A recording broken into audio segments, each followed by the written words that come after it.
Welcome to Quick Strolls, shorter walks with the guests from A Life More Wild.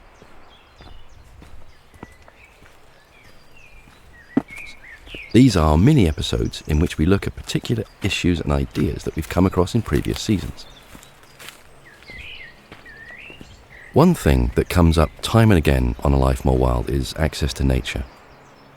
Something that many of us take for granted was, to a lot of our guests, a complex social and cultural issue that had shaped their lives and work.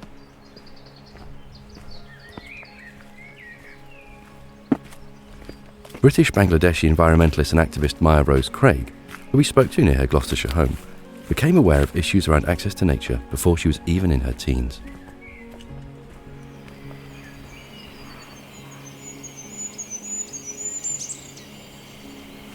So, like I said, I've always really loved birds and I've always really loved going out into nature. But I'm also half Bangladeshi, and I think as I got older, by the time I was 11 or 12, I was becoming really aware that I just never saw anyone who wasn't white out in the countryside, and I didn't know anyone who wasn't white that enjoyed being outdoors. And I think that was my first observation on a really low level, that there was some sort of issue going on in terms of people accessing and engaging with nature, but I didn't really know what. And totally unrelated, I decided to run a summer camp for kids, like a weekend camp, when I was about 13, and it was just so I could hang out with other kids who were interested in nature for a weekend, and it was super fun, and there were loads of people really interested. But everyone who signed up was like a white middle-class teenage boy, and I guess that felt much more personal and much more real in terms of this issue, because it was something that I was organising and something that I was sorting out.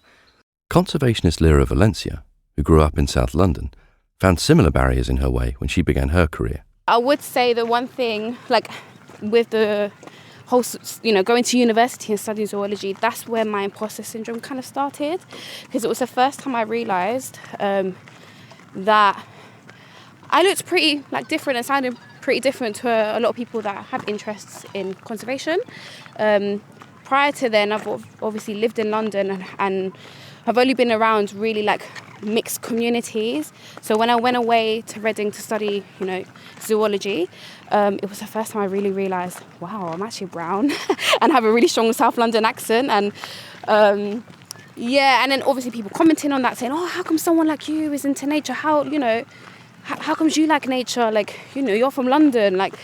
It just kind of started, that's where seeds of doubt started coming up, and imposter, and feeling a bit, maybe this is not for me, maybe people like me don't do conservation.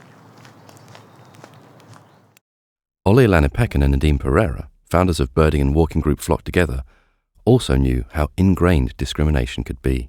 I think for a lot of people of colour, the outdoors has always been presented as a bit of traditionally, this has changed over the last few years, hopefully because of Flock's influence, but before then it was very much the big brands, the marketing campaigns, the TV, media, everything had didn't feature, or you could barely see faces that looked like ours.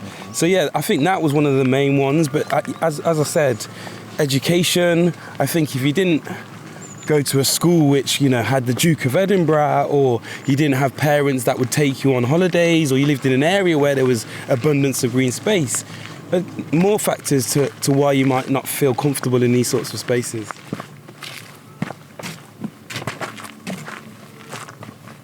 Each of these people was affected by the same issue, but their approaches to tackling it were quite different. Mya Rose-Craig went straight for the big institutions head on. I wrote to lots of big UK nature organisations to ask what they were doing to try and solve this issue, and they weren't really doing anything, because I think at the time there was a real sense of entitlement in terms of there's no segregation, we're not stopping people from coming, so it's not really our business if people aren't coming. Which obviously is not quite how things like this work. But I ended up running a conference that next year called Race, Equality and Nature that was all about trying to figure out what these issues were and how to solve them. But it was a really important conference, because no one had ever just sort of asked people from those communities what they felt the issues were, and they knew straight away what was going on. Lira Valencia found support from an organisation dedicated to helping marginalised communities access nature. A lot of things got me through to the other side. One of them was doing a traineeship called the Keeping It Wild traineeship with the London Wildlife Trust, which is the charity I work with now. And this traineeship is really good because they really try to target marginalised communities, so communities you don't really see involved in wildlife conservation, so people like myself. And in that traineeship I met so many other people like me, and it made me realise, wow, I'm really not the only colour of person with a South London accent that loves nature. During that traineeship I really met my community and people who made me feel welcome. Those are Egyptian geese we hear in the background, just having a bit of a chatter. They're so beautiful. That just made me realise, okay, like I do belong in this space and there's like a purpose for me. And Ollie and Nadeem, well, they built their own community, which they think worked for a single, simple reason. We got people interested because we made it sexy. It's that simple. I know that sounds, some people might not really understand what that means, but if you want to make something appealing, then just make it sexy. I think what has happened in the conservation space, bird watching, for so long it's been presented as this very traditional, typical activity, and for me and Nadeem, we've always saw it as way more exciting than that. And I guess once we had a platform like Flock Together, we just knew we had to be as most exciting with all of our copy, our comms, our imagery. Everything was really about making it as exciting and sexy as possible. It's not easy to do what we've done, as many of the more established traditional organisations have found. Many look at Flock Together and organisations like us and think, oh, we'll just take bits and pieces from what they do and do it, but you can't copy authenticity. You simply can't. So I definitely agree. You have to make it sexy. You have to cross-pollinate it with culture, but those opportunities to actually do that need to go with people authentically from the culture.